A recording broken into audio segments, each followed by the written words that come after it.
안녕하세요. 드로잉 수업 9번째 시간에 오신 것을 환영합니다. 오늘 드디어 이제 꽃을 그려볼 텐데요. 이제 뭔가 그리고 싶다는 욕구에 있으셨던 분한테는 굉장히 좋은 시간이 되겠죠.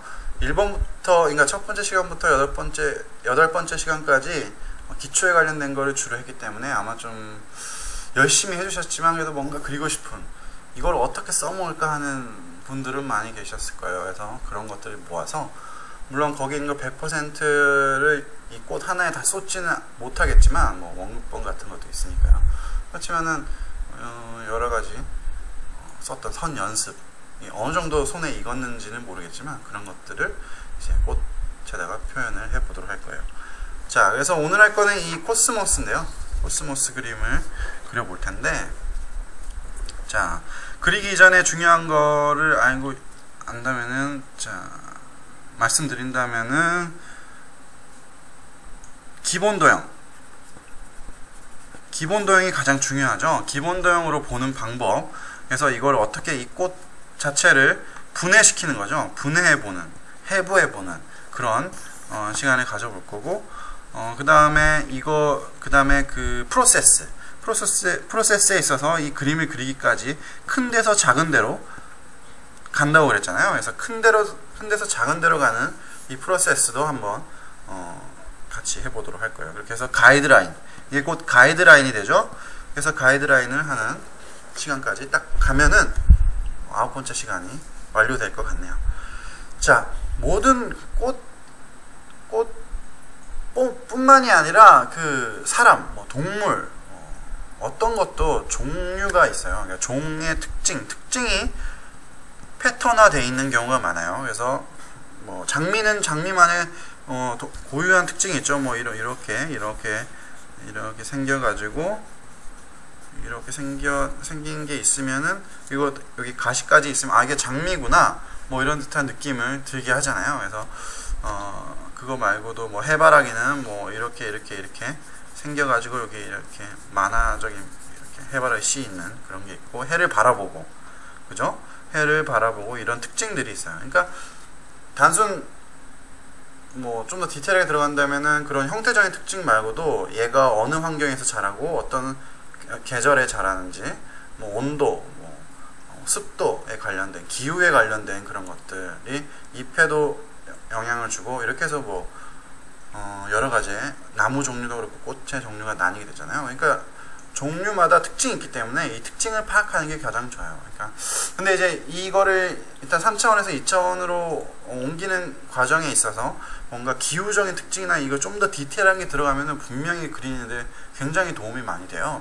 많이 도움이 되는데, 그거를 굳이 안 한다고 하더라도 이 형태적으로 볼 때도 단순히 얘를 외곽선으로 이제 그리고 똑같이 그려야 된다는 생각은 이제 안 드시겠죠. 그러니까 똑같이 그리는 것만 목적이 아니라 우리는 이거를 3차원에 있는 이 꽃을 2차원에 표현하는 거고, 형태적인 면을 관찰하는 거고, 그죠? 그런 특징들. 그래서 이제 직접 그리는 대상이 오니까 이제 특징 플러스 특징, 그 다음에 그러니까 패턴을 공부하게 되는 거죠. 그래서 그렇게 모든 사물을 이렇게 바라보시면은 훨씬 더 그리기가 좀 더 수월해질 거예요. 그러니까 똑같이 그려야 된다는 거에 강박이 있으면은, 사실 극사실화라는 사진 같은 그림은 사실 초반에 쉽게 그리기 어렵거든요. 굉장히 어려운 작업이에요. 저도 형태 그렇게 똑같이 그리려면은 이거 하나 그리는데도 몇 시간, 뭐 며칠이 걸릴 수도 있는 거고, 그러니까 굉장히 시간과 노력을 굉장히 많이 투자해야 되는 거죠.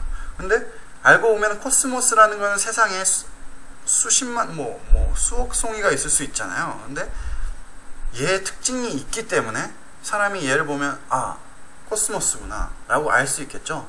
그래서 가을에 피니까 코스모스구나, 이런 것처럼. 그렇기 때문에 얘의 특징을 파악해서 옮겨서 잘 표현하는 게 주 목적이 되겠죠. 그래서 똑같이 그리는 거에 너무 포커스를 맞추면은 오히려 역효과가 날 수 있다는 거예요. 한 예로 자연물의 특징은 재밌는 게, 얘를 꺾어서 비교하고 옆에 있는 코스모스를 꺾어서 비교했을 경우 똑같은 코스모스란 걸 저희가 알아채지만, 이런 꽃 하나를 비교했을 때는 달라요. 생긴 게 분명히 달라요. 심지어 여기 안에 있는 코스모스의 특징조차도 이 각각 잎 조차 이런 디테일들이 다 다르죠. 그렇지만 이런 큰 특징들이 모여있기 때문에 이건 코스모스나 알 수 있는 거예요. 그러니까 크게 봤을 때 인간을 보게 되면 사람마다 눈, 코, 입, 눈썹, 뭐 피부색, 톤, 모공, 뭐 헤어라든지 인종에 따라 뭐에 따라 이게 다 특징이 있죠. 그래서 다 똑같은 저 사람의 특징은 뭐 동양이구나, 뭐 남자구나, 여자구나 이렇게 있지만 옆에 두고 나면 쌍둥이가 아닌 이상 뭐 쌍둥이조차도 좀 다르죠. 미세하게 이렇게 달라지게 되는 거죠. 그래서 그 그린 데 있어서 목적을 이 특징을 내가 관찰해서 스터디 습작에 필요한 스터디 해서 옮겨 그리는 거를 목적으로 하시면은 그림 그리시는데 큰 무리가 없을 거예요. 자, 그러면 얘를 직접 한번 그려보도록 하죠. 자, 일단은 기본 도형으로 보는 게 제일 중요하죠. 그래서 기본 도형으로 얘를 보게 되면은 처음에 그냥 이 꼭지점 자체를 연결하게 되면 이게 큰 원이에요. 큰 구가 됩니다. 그래서 제가 그리려고 하는 이 반쪽 이 A3G의 반쪽에다가 구를 그립니다. 연하게 그리시는 게 좋겠죠. 나중을 위해서는. 그렇지만 이 구 자체는 최대한 정원이 될 수 있도록 노력해서 그리시는 게 좋아요. 그러니까 첫 단추를 잘 매야 된다는 말이 있잖아요. 그런 것처럼 그림에서도 이런 사실은 이 큰 덩어리, 큰 게 제일 스타트가 제일 중요한 거예요. 그래서 어느 정도 정원에 가깝게 이렇게 해주시고 중심 정도 잡아주시고요. 자, 그러면 이게 제가 이제 이게 뭐냐면 하나의 큰 가이드라인이 된 거예요. 가이드라인이 된 겁니다. 그러니까 내가 막 이리 튀고 저리 튀고 싶은 뭐 이렇게 천방지축 같은 그림을 그리더라도 이 가이드라인이 있기 때문에 이 안에서 큰 구조를 지키면서 그릴 수 있게 되는 거죠. 하나의 등불 같은 존재가 되는 거예요. 자, 그 다음에 큰 거를 보게 되면 이 큰 잎들이 존재하는데 얘를 가만히 보니까 하나, 둘, 셋, 넷, 다섯, 여섯, 일곱, 8개가 있어요. 짝수로 있네요. 짝수로 있고 반을 나누게 되면은 위에 4개, 밑에 4개가 있어요. 또 반을 나누게 되면 여기 2개, 2개, 2개, 2개 나란히 있게 되죠. 자, 이렇게 영역을 나누는 게 왜 중요하냐면요. 하나부터 시작해서 이런 식으로 순차적으로 이렇게 그림을 그리게 되면은 물론 자기 그림을 전체적으로 볼 수 있고 어느 정도 숙련되면 이렇게 그리는 것도 상관은 없어요. 그렇지만 그런 게 아닌 이상 자, 잎을 그리게 되면은 포커스가 여기에만 잡히고 여기는 하나도 안 보이게 되거든요. 그래서 얘가 이만큼 커지는지 좁아지는지 비교할 게 없죠. 그래서 제가 이렇게 크게 그리고 크게 그리다 보니까 옆에 있는 거를 크게 그리려고 또 하다 보니까 크기를 맞추려고 하다 보니까 나중에는 여기에 6개밖에 안 들어간다든지 여기는 이만하고 안 되겠다. 여기 조금 남았는데 여기는 8개인가 맞춰야지 하다 보니까 여기는 이만큼 큰 잎이 나오는데 여기는 작게 그리다 보면 뭔가 형태가 무너지게 되죠. 그래서 이런 것들을 딱 안정적으로 하기 위해, 그러니까 건축에서 보면은 이때 막 뼈대를 세우고 집안을 뭐라 그러죠? 또 뭐 탄탄하게 기반을 탄탄하게 하는 그런 역할이라고 할 수 있는 거죠. 자, 그래서 아까 한 대로 반을 이렇게 나눠보면 그리고 또 반을 여기 나눠보면 자, 여기 두 송이, 두 잎이 들어간다는 거죠. 사실 더 나눌 수 있겠죠. 이렇게 대각선으로 저희가 사선 연습한 거랑 똑같죠. 마치 또 피자 같죠. 이렇게 나누면 여기 하나씩 들어가게 된다는 거죠. 자, 그래서 이렇게 가장 기본적인 것으로 이렇게 나누게 되는 거예요. 근데 이제 나누게 영역을 나누는데 이게 뭐 100% 똑같은 건 아니죠. 자, 그래서 이거를 토대로 이제 어떻게 해 나가면 좋으냐면요.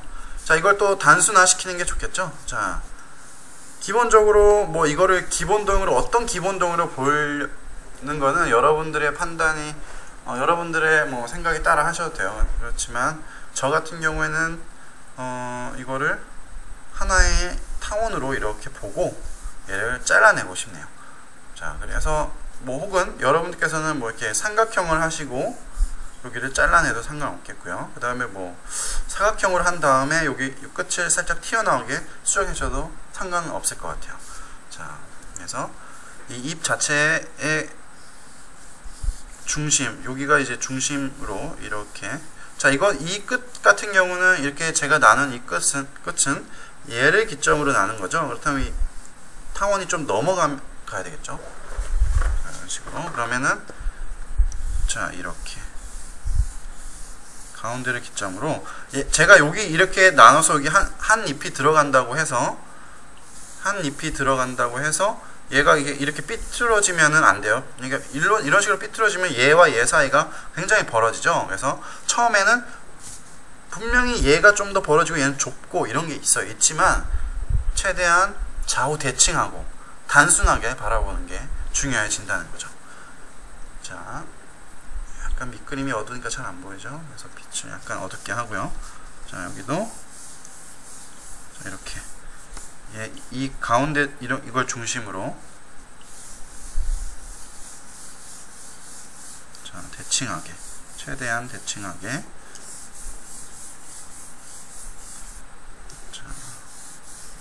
자, 근데 이거 자체도 여러분들 그리실 때 약간 어려울 수도 있어요. 그러니까 타원형을 그리는 거니까 자, 이렇게 구가 있고 이게 타원형이 되는 거 이것도 연습이 좀 필요한 거거든요. 그러니까 여러분들이 만약에 이게 좀 어렵다 싶으시면은 조금 더 단순한 네모로서 혹은 뭐 이렇게 꺾이니까 여기까지는 둥글게 두고 여기부터 이렇게 붙여서 할 수도 있겠네요. 여러 가지 방법이 있으니까 여러분만의 편한 방법을 한번 찾아보시기 바랍니다. 자, 일단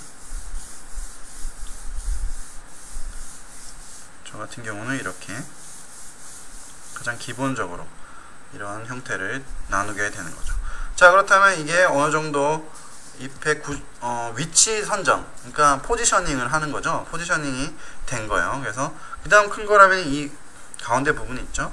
그래서 이 가운데 부분에 비례를 어느 정도 잘 생각하셔서 이렇게 뭐 이렇게 여기서 이게 반대고 이렇게 반대서 하는 것도 있는데 그렇게 하는 방법도 있지만 전체적으로 봐서 여러분들이 이렇게 잡으시는 것도 좋은 방법이에요. 아니면 이게 너무 헷갈린다 싶으면은 이 끝과 끝을 중심을 했을 때 얘가 여기가 뭐 한 5분의 1 정도 된다 그러면 5분의 1 정도 되는 것에 이렇게 체크하셔서 둥글게 하셔도 되겠네요. 자, 그렇게 됐고 그 다음에 뭐 특징이 또 뭐가 있을까요? 이제 이게 잘리는 것들이 존재하죠. 그래서 지우개로 이 부분을 걷어내셔도 돼요. 헷갈리시는 분들은 걷어내셔도 됩니다. 지우개를 많이 쓰시는 거는 결코 나쁜 게 아니에요. 초반에는 하얀 지우개라는 별명이 있으니까요. 자, 이렇게 나눠지고 그럼 큰 게 나왔죠? 그럼 뭐가 있을까요? 큰 거는 그 다음에 이거 잘리는 거. 자, 잘리는 것도 여기 잘 보시면은 이게 울퉁불퉁 하잖아요. 그렇지만 이거를 처음에 얘를 연결을 이렇게 시켜주시고 나중에 파고 튀어나오고 이렇게 뭐라 그러죠? 정리해 주시면 훨씬 더 깔끔하게 나오거든요. 그래서 얘를 이렇게 잘라주시는 거예요. 자, 대략적으로 이렇게 잘라주시고 그러니까 기본적인 이제 단순화 시켰을 때 포지션이 어느 정도 나왔죠. 그러면 얘가 이제 어느 정도 또 다른 각각 고유의 자연물의 고유의 특징들이 있잖아요. 그런 것들이 뭐가 있는지 한번 놓친 게 있는지 한 번씩 보는 거죠. 자, 그런 걸로 봤을 때는 얘 같은 경우는 좀 더 다른 애들보다 좀 뚱뚱해요. 넓어요. 그죠? 그렇다면 살짝 이렇게 키워줄 수가 있겠죠. 이런 정도 키워주는 정도에 대한 이런 디테일한 것들을 이제 슬슬 큰 거를 잡아주는 거죠. 자, 이렇게 잡아주시고 그 다음에 얘도 살짝 볼륨이 있네요. 그러면 실제한 것보다 살짝 튀어나오게. 자, 그러니까 이게 바로 기준이 있고 없고의 차이가 이 정도의 기준이 있기 때문에 어떻게든 크게 했든 작게 했든 기준이 있기 때문에 이 기준에서 조금 키우자 이게 되는 거죠. 그러니까 아무것도 없는 백지 상태에서는 이 스케일을 가늠하기가 어려워요. 그래서 이게 어느 정도 키워야 될지 모른다는 거죠. 그러니까 모든 것이 공통한 기준이 단순화시켜서 있는 상황에서는 이거를 이렇게 키우고 줄이고 할 수가 있다는 거죠. 자, 여기도 얘도 실제보다는 좀 더 두껍게 나오겠죠. 자, 이렇게 그러면 약간 자연스러운 형태가 나오게 될 거예요. 자, 이런 디테일들 이렇게 나오고. 자, 그리고 가운데 부분 같은 경우도 이거를 확대해서 보면은 여기 있는 이런 검은 것들이 자, 암술이 이렇게 검게 나와 있고 위에 노랗게 암술이 이렇게 있고요. 그다음 밑에 수술 같은 것들 이런 모양으로 둥글게, 그러니까 이런 입 모양으로 이렇게 둥글게 이렇게 이루어져 있어요. 이거 확대한 것도 제가 보내드리도록 할게요. 그래서 이런 것들을 알고 있으면 여기 처리하는데 좀 더 도움이 되겠죠. 근데 이 암술 같은 경우도 보니까 약간 둥글게 이렇게 있는 거, 배치가 되어 있는 것 같아요. 그죠? 그렇다면은 얘도 둥글고, 얘도 이런 둥근 포지셔닝으로 나중에 암술을 그려나갈 수가 있겠죠. 그죠? 그 다음에 빛이 보니까 이쪽 오른쪽 위에서 오고 있으니까 여기에 이제 약간의 그림자가 어둠이 생기죠. 생기는 데다가 여기 밑에 얘가 덩어리니까 얘 덩어리에 따른 밑에 그림자도 생기게 되고요. 자, 그러니까 여기 잎에 그런 뭐라고 할까요? 어둠 살짝 잎 굴곡들이 보이게 되겠죠. 자, 이게 바로 이제 기본적인 가이드라인을 하게 됐는데, 상당히 이거만 지키고 순차적으로 해주시면은, 프로세스를 따르시면은 점점 이제 형태가 저절로 잡히는 거를 느끼실 수 있을 거예요. 그래서 이렇게 돼 있고, 뭐 하나 이런 구조를 본다면은 얘 같은 경우는 이렇게 들어갔다가 살짝 이렇게 꺾이는 그런 형태를 가지고 있네요. 얘도 이렇게 꺾였다가 들어가고, 약간 꺾였다가 들어가는 느낌의 형태가 그런 식으로 이루어져 있네요. 자, 그래서 그런 거를 염두에 두고 그림을 그리면 될 것 같아요. 자, 그러면은 9번째 시간에 큰 가이드라인을 저희가 한번 같이 해봤어요. 그래서 제가 이거를 하게 되는 데 있어서 여러분들께서는 조금 더 시간이 더 오래 걸릴 수도 있어요. 저 같은 경우는 좀 어느 정도 숙련이 됐기 때문에 이 정도 됐지만, 여러분들께서는 조금 더 걸릴 수가 있거든요. 그러니까 그런데 처음 그림을 그린 데 있어서, 큰 가이드라인 하는 데 있어서 뭐라 그럴까요? 그런 한계를 두지 마세요. 그러니까 시간에 대한 거, 이거에 대한 거를 확실히 좀 더 익숙해지시면은 나중에 묘사하고 디테일하게 그린 거는 금방 할 수 있어요. 그러니까 시너지 효과가 굉장히 많이 나서 살짝만 디테일하게 해줘도 기반이 탄탄하니까 엄청나게 큰 시너지를 발휘하게 되거든요. 그래서 이거를 최대한 좌우 대칭하면서 이런 특징들을 하나하나 보면서 이 큰 거를 잡아가 보시면은 좋은 그림이, 분명히 좋은 그림을 그리기 위한 기초가 굉장히 잘 될 겁니다. 그래서 스타트가 굉장히 좋아하실 거예요. 자, 그러면 9번째 시간은 여기까지 하도록 하고요. 저는 10번째 시간에 돌아와서 얘를 한번 요리를 한번 해보도록 하겠습니다. 그래서 좀 디테일한 거를 해서 좀 더 꽃답게 그림을 그려보도록 하겠습니다. 자, 그러면 9번째 수업 같이 해주셔서 감사하고요. 한번 과제로서 이 기본 코스모스의 구조를 한번 잡아보시기 바랍니다. 자, 그러면은 전 10번째 시간에서 다시 뵙겠습니다. 감사합니다.